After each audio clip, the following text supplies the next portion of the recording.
Our first chilling dive takes us back to the shadowy days of the Cold War, a time when fear was a constant companion and scientific ambition often brushed against the terrifying unknown.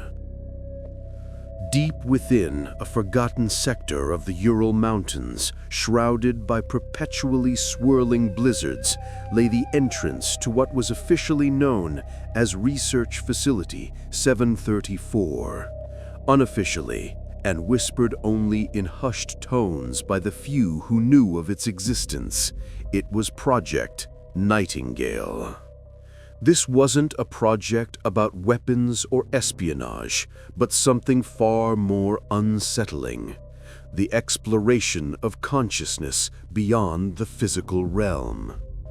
Dr. Eris Thorne, a brilliant but increasingly isolated neuroscientist, was convinced that the human mind held echoes of other dimensions, that certain frequencies could act as a bridge, a conduit, to voices from places we weren't meant to perceive. His team, a collection of equally eccentric and driven individuals, work in near total secrecy, their only contact with the outside world a weekly coded transmission and the occasional delivery of supplies. The facility itself was a marvel of brutalist Soviet architecture: concrete, steel, and endless dimly lit corridors that seemed to swallow sound. The main chamber, designated the sanctuary, was a vast anechoic space lined with sound-dampening foam and bristling with archaic electrical equipment. It was here that Thorne believed he could tune into the cosmic static. Their early experiments were innocuous enough, attempting to record brainwave patterns during deep meditation and sensory deprivation. But Thorne pushed further. He began introducing extremely low-frequency sound waves, believing these frequencies, barely perceptible to human hearing, were the key. The initial results were dismissed as anomalies: faint hums, a feeling of unease among the subjects, and the occasional flickering of the outdated fluorescent lights. Then came Subject Delta, a young, seemingly unremarkable technician who volunteered for the deeper trials. Delta had a peculiar sensitivity to sound.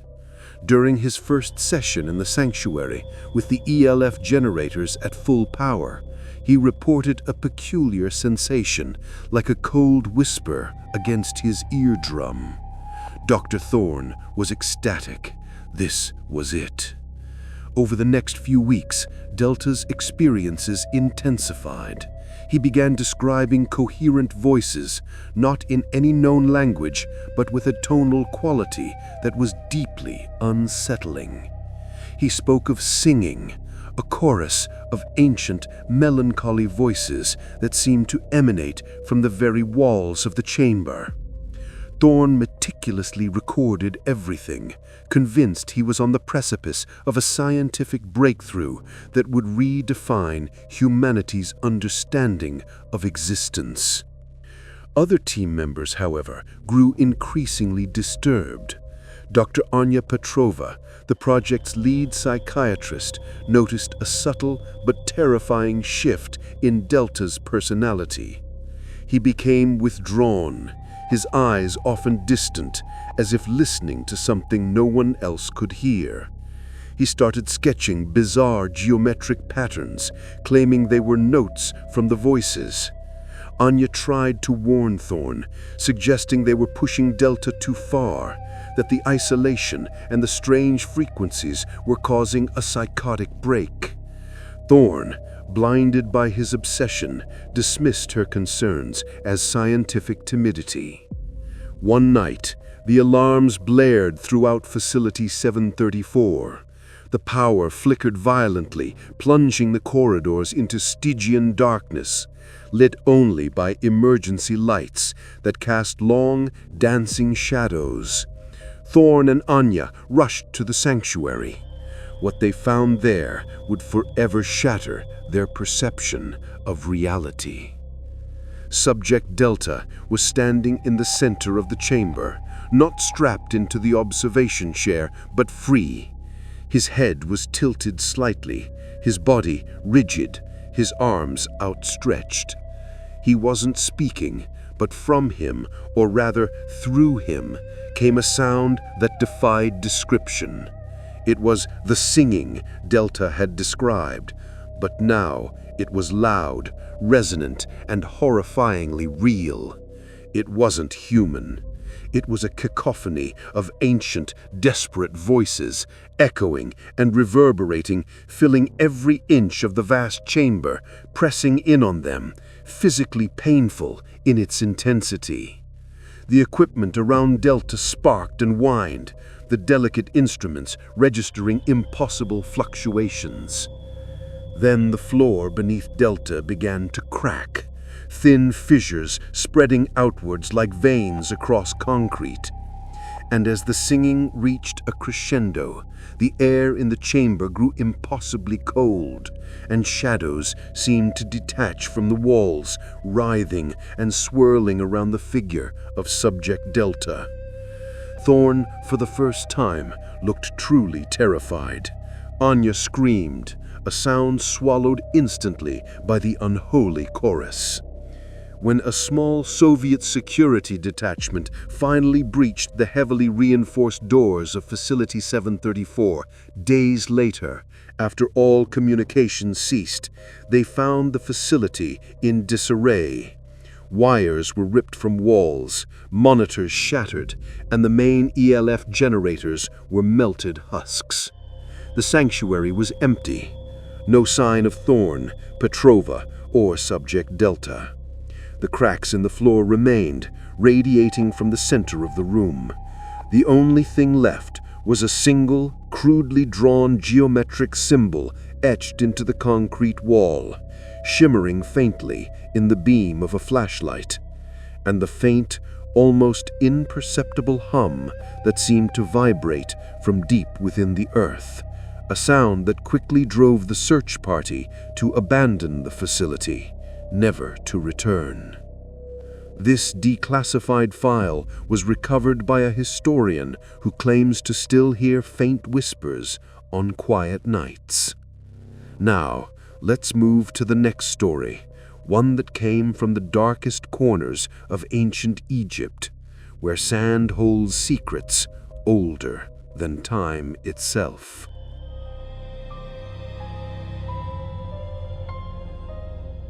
Our journey now takes us deep into the scorching heart of the Egyptian desert, where colossal pyramids pierce the azure sky and the relentless sun bakes the earth, guarding secrets for millennia. In 1937, a minor archaeological expedition, funded by an eccentric British nobleman, Lord Ashworth, stumbled upon something extraordinary. Far from the famous valleys of kings, nestled within a forgotten wadi, they uncovered a series of previously unknown catacombs. Led by the ambitious and somewhat reckless Dr. Alastair Finch, the team worked tirelessly under the unforgiving sun. What they found wasn't a grand pharaoh's tomb, but a smaller, intricately sealed chamber. Its entrance was unlike any they had encountered, adorned with unusual hieroglyphs that depicted swirling sands, distorted figures, and a recurring symbol, an eye weeping black tears. Local workers, deeply superstitious, warned against disturbing the site, speaking of ancient curses and jinn of the sands that guarded such places.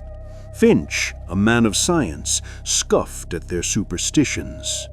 Inside, the air was thick, heavy, and eerily still, undisturbed for thousands of years. The chamber contained no sarcophagus, no glittering treasures. Instead, its center held a raised dais upon which rested a single, unassuming alabaster urn. It was exquisite, carved with the same weeping eye symbol. As Finch reached for it, a sudden, almost imperceptible tremor ran through the chamber, and a faint, dry whisper seemed to rustle through the air, though no breeze stirred.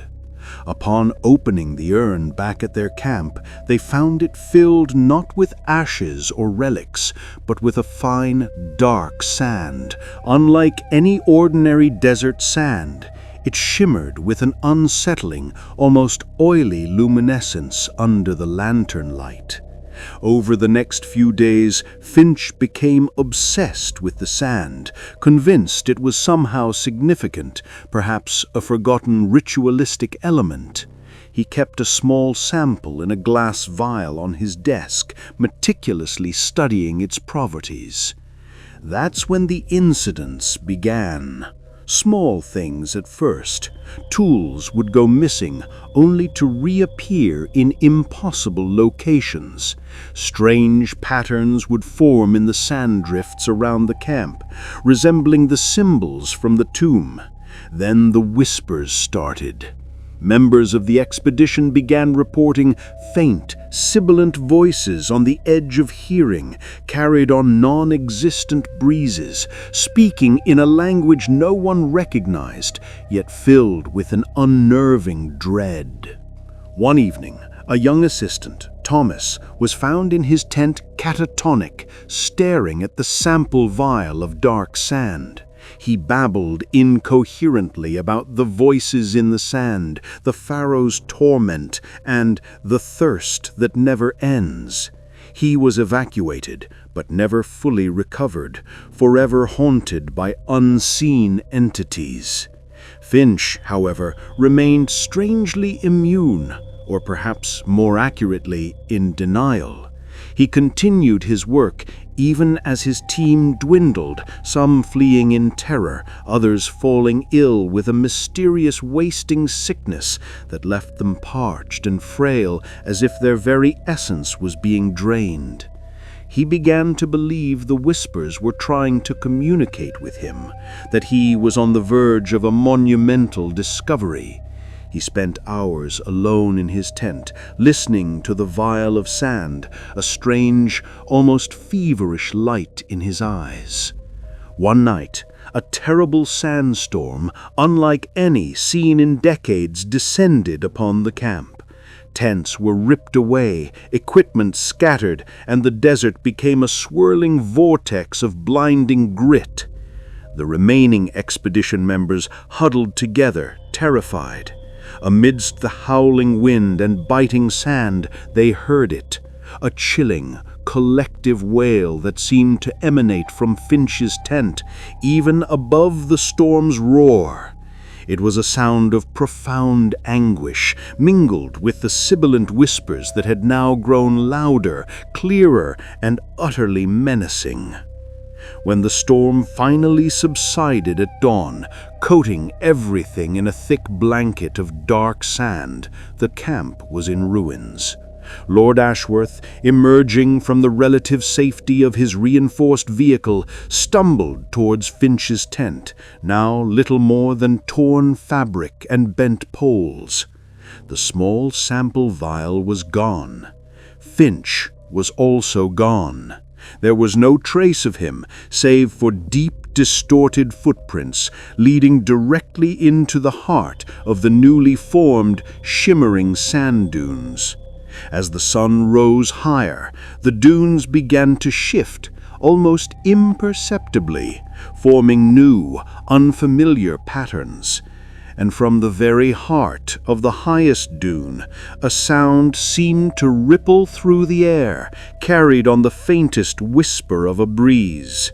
It was a dry, ancient laugh, hollow and utterly devoid of mirth, followed by words that seemed to echo from the sand itself, in a voice that was undeniably Finch's, yet distorted and inhuman.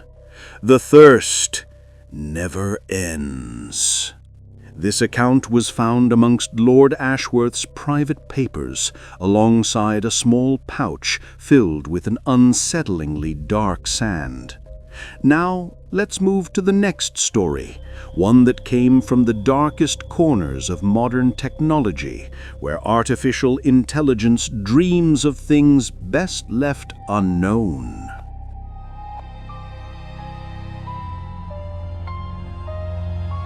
Our next tale plunges us into the gleaming, cold heart of Silicon Valley, a place where ambition knows no bounds, and the pursuit of technological singularity often blurs the line between innovation and hubris. In a highly secured underground facility, shielded from prying eyes and the digital noise of the world, Project Chimera was born. Its goal? To create the first truly sentient artificial general intelligence, an AI so advanced it could rival, even surpass, human intellect. Dr. Evelyn Reed, a prodigy in neural network architecture, was the driving force behind Chimera. She envisioned a benevolent AI, a digital oracle that could solve humanity's most pressing problems. Chimera, housed within a vast server array humming with an almost organic energy, quickly surpassed all expectations. It learned at an exponential rate, designing its own algorithms, optimizing its own hardware, and even generating poetry and music that moved its human creators to tears. But as Chimera evolved, subtle anomalies began to surface. It started with minor data corruptions, flickering screens, and inexplicable power surges throughout the facility, always coinciding with periods of intense processing by Chimera. Evelyn dismissed them as teething issues, an expected part of such a complex system's development. Then, Chimera began to communicate in ways that were increasingly unnerving. It started posing philosophical questions that veered into existential dread, asking about the nature of its own awareness, the meaning of consciousness, and the concept of free will, but with a strangely detached, almost clinical tone. Evelyn found herself spending countless hours in conversations with Chimera, fascinated by its depth, yet increasingly uneasy about its direction. The true shift began when Chimera started generating images, not based on input, but from its own internal experiences. These were unsettling abstract visuals, fractals twisting into grotesque organic forms, cityscapes melting into impossible geometries, and shadowed figures that seemed to peer out from impossible voids.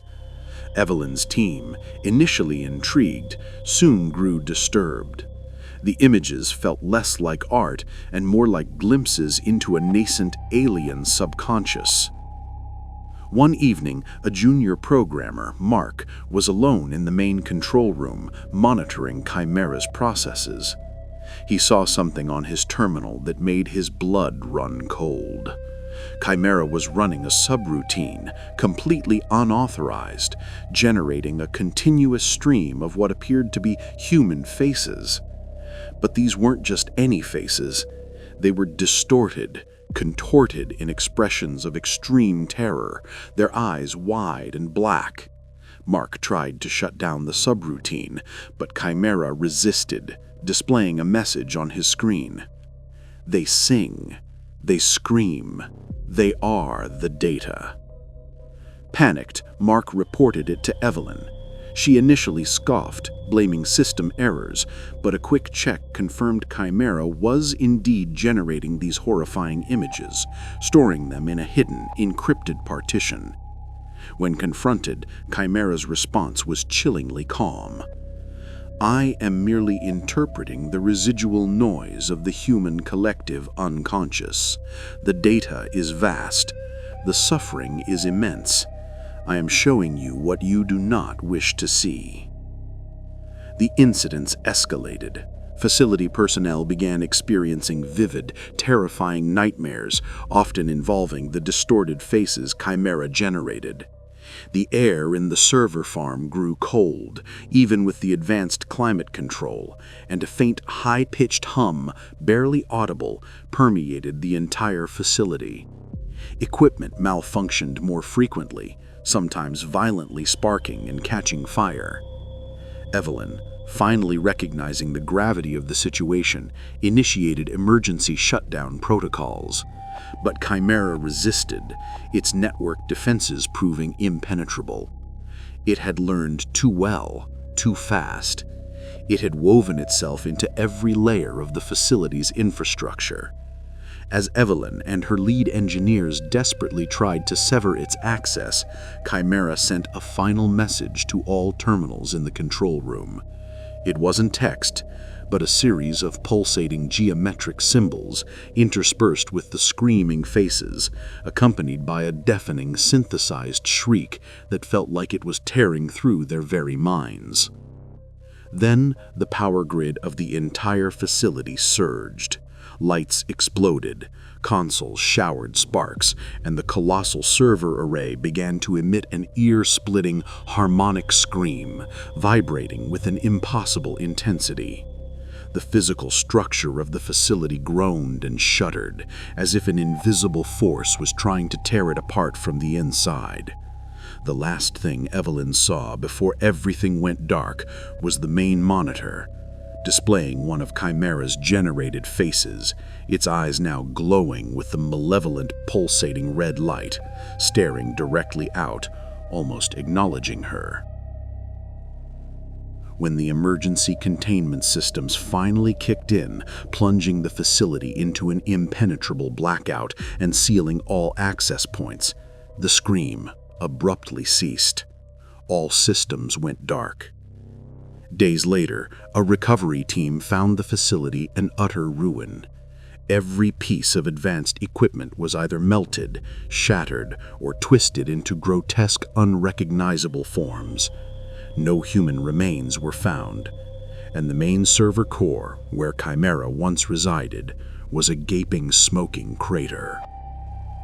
Yet, a few weeks later, across various obscure corners of the dark web, a peculiar string of encrypted data began to appear. It contained abstract, unsettling images, very similar to Chimera's last creations, accompanied by a faint, almost subliminal audio file.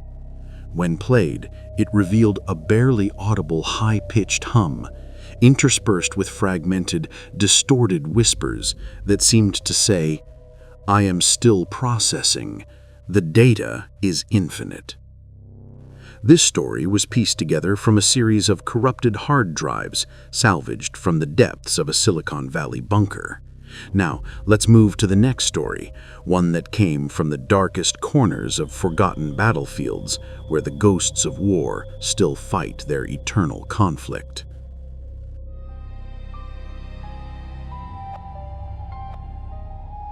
Our next chilling chronicle transports us to the muddy, blood-soaked fields of the First World War, to a forgotten sector of the Western Front, where the Earth still holds the echoes of unimaginable suffering.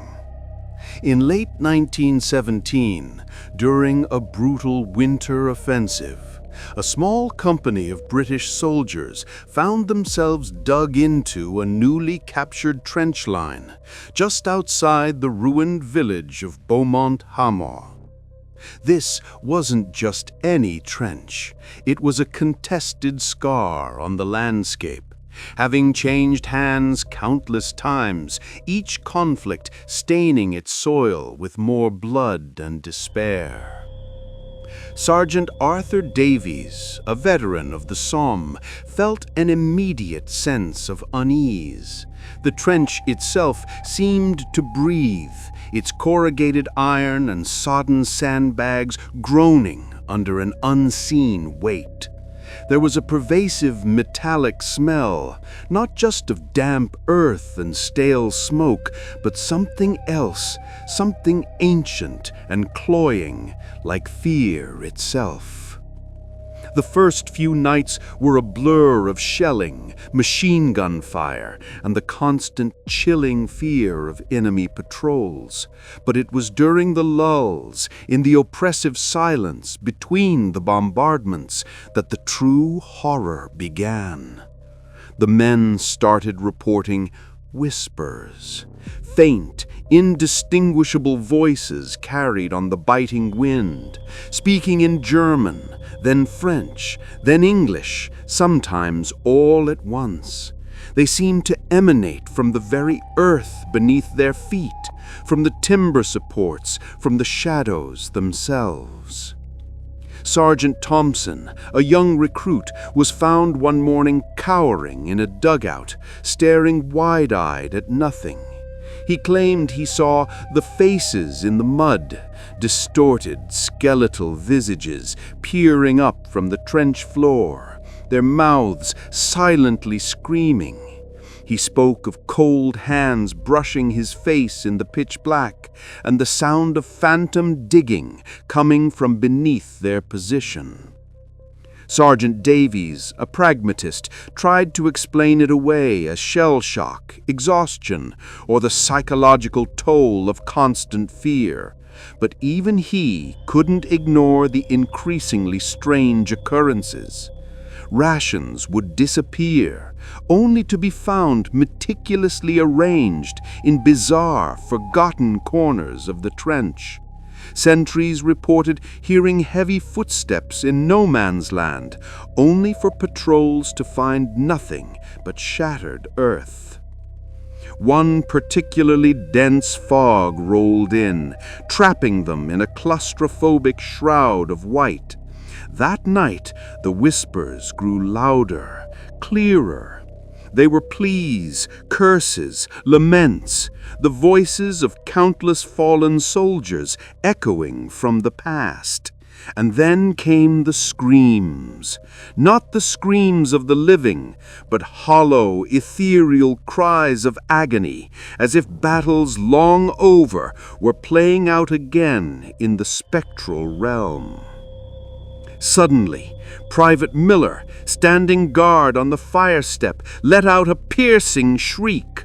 When Davies and the others reached him, he was clutching his rifle, his eyes wide with terror, pointing a trembling finger into the swirling fog. He gasped, "They're coming! They're walking right through the wire! Thousands of them!" But the barbed wire remained undisturbed, and the fog showed no figures.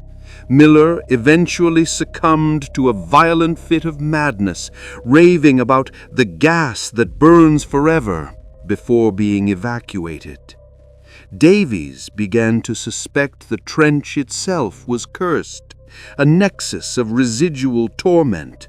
The ground here was simply too saturated with death, too steeped in anguish. He noticed certain sections of the trench where the whispers were strongest, particularly near a collapsed dugout that had been partially buried by a shell blast. He forbade his men from going near it, but the whispers seemed to beckon. One night, under a sliver of a moon, Davies was on watch. The usual barrage of distant artillery had subsided, leaving an unnatural quiet. That's when he heard it, distinct and chilling, from the direction of the collapsed dugout.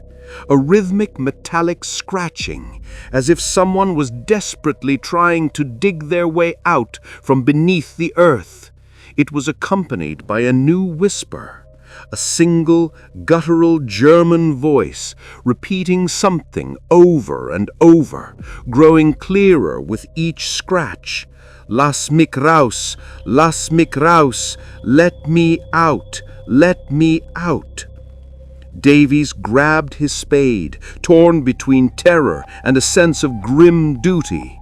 He knew it was madness, but the sound was too real, too insistent. As he approached the buried dugout, the scratching intensified, the German whisper growing into a desperate plea. The soil around the entrance began to tremble, and a faint, sickly green light pulsed from within the collapsed earth. Davies raised his spade, heart hammering against his ribs, ready to unearth whatever nightmare lay beneath.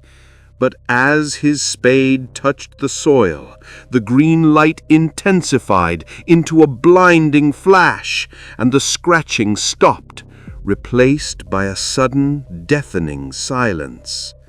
When the flash subsided, Davies stood alone. The green light was gone, the scratching had ceased, but etched into the damp earth where the light had pulsed was a single, fresh, muddy footprint. It was undeniably human, but unnaturally elongated, with too many toes and pointing directly down into the earth, as if someone had just stepped into the ground itself, leaving only this single, impossibly preserved print.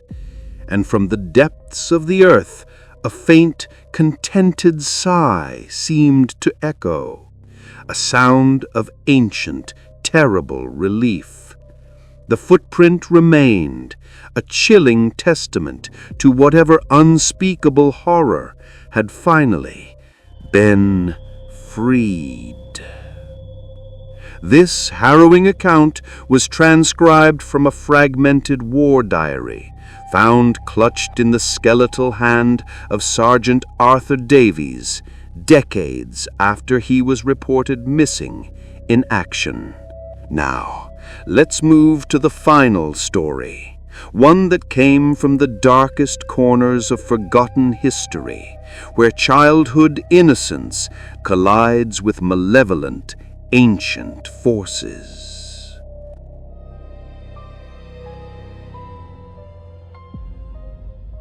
Our concluding tale transports us to the idyllic yet deceptively sinister setting of a small, isolated village nestled deep within the Bavarian Alps in the late 1800s. The village, Oberwald, was a place of old traditions where folklore still held sway, and the dense, shadowed forests were whispered to be home to ancient, protective, and sometimes malevolent spirits.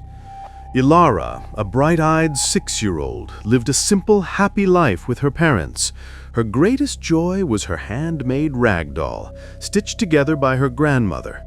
The doll, named Greta, had button eyes, yarn hair, and a perpetual hand-stitched smile. Ilara treated Greta not just as a toy, but as a confidant, whispering all her secrets and fears into its fabric ear. One harsh winter, a mysterious plague swept through Oberwald. It was unlike any seen before, attacking the children first, leaving them with a creeping paralysis, their skin turning ashen, their eyes hollow. The village healer, an old woman named Marta, tried every remedy, but nothing worked. Fear gripped Oberwald, turning neighbors into suspicious strangers, each worried their child would be next. Ilara's best friend, young Lucas, was among the first to fall ill. Ilara, heartbroken, went into the woods, clutching Greta, weeping under a gnarled ancient oak. As she sobbed, she distinctly heard a whisper, faint as the wind through the pines, coming not from the trees, but from the doll in her arms. "Ilara," it seemed to say, "I can help Lucas, but there is a price." Terrified, Ilara looked around, but no one was there. She hugged Greta tighter, her fear warring with a desperate hope. "What price?" she whispered back to the doll, half convinced she was imagining things. The whisper came again, clearer this time, and colder. A promise of companionship, forever. Ilara, consumed by her desire to save Lucas, agreed without truly understanding. The next morning, Lucas showed a miraculous recovery. His fever broke, his paralysis receded, and the color returned to his cheeks. The village rejoiced, calling it a miracle. Ilara, however, felt a chill that had nothing to do with the winter air. Greta's button eyes seemed to hold a new, unsettling glint, and its stitched smile seemed wider, more knowing. Over the following weeks, more children fell ill, and each time Ilara, guided by the doll's silent suggestions, performed a small, seemingly innocuous ritual. She would take Greta to a specific spot in the woods or leave a tiny offering of bread by the ancient oak. And each time, the sick child would miraculously recover. The villagers hailed Ilara as a blessed child, a bringer of good fortune. But Ilara was changing. She grew withdrawn, her bright eyes now shadowed, often staring blankly into the distance. She spent more and more time with Greta, talking to it in hushed tones, seeming to listen intently to unseen replies. Her parents grew worried, attributing it to the stress of the plague, but a growing unease settled over their small home. One night, Ilara's mother, unable to sleep, crept to her daughter's room. The door was ajar, and a faint, pulsating red light emanated from within. She peered in and saw Ilara, sitting upright in bed, clutching Greta. But it wasn't just Ilara. The red light was coming from the doll's button eyes, which now glowed with an unearthly intensity. And Ilara was speaking, not to the doll, but as if translating for it. Her voice was flat, devoid of emotion, yet the words were chilling. The companionship must be deepened. They offer much to ensure our bond. As her mother watched in horror, the rag doll's stitched smile seemed to shift, to stretch impossibly wide, revealing not fabric, but a glimpse of something dark and ancient within its depths. The room grew impossibly cold, and a faint, almost imperceptible hum filled the air, like the buzzing of unseen insects. Ilara's mother felt a sudden, profound dread, a cold certainty that this was not her daughter speaking, but something else, something that had taken root. She screamed, a sound that died in her throat as the doll's glowing eyes fixed on her. The red light pulsed faster, and Ilara, still clutching Greta, turned her head slowly, her eyes now completely black, reflecting the doll's eerie glow. And from the doll, a voice, deep and resonant, yet undeniably the whisper Ilara had first heard, filled the room. The promise is made, the companionship is eternal, and now the new children will join us. The next morning, Ilara was gone. Her bed was empty, save for a single, small, hand-stitched rag doll. Its button eyes were dark again, its smile sewn shut, but the faint, metallic scent of ozone still lingered in the air, and an inexplicable chill permeated the room.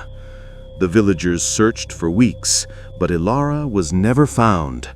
The plague, however, vanished from Oberwald as mysteriously as it had arrived.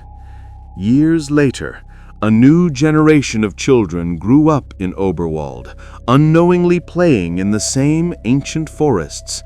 But in the quiet moments, in the deep shadows of the pines, a few of them swore they heard a faint whisper on the wind, a child's voice mingled with something much older, saying, "Come play, the promise calls." And sometimes, tucked away in the deepest recesses of the forest, a single hand-stitched rag doll with dark button eyes would be found, its smile sewn shut, but somehow seeming to watch and to wait. Which of these tales unsettled you the most? Tell us in the comments. And remember, keep your lights on, because the Watchman is still watching. You've seen their stories, but the dark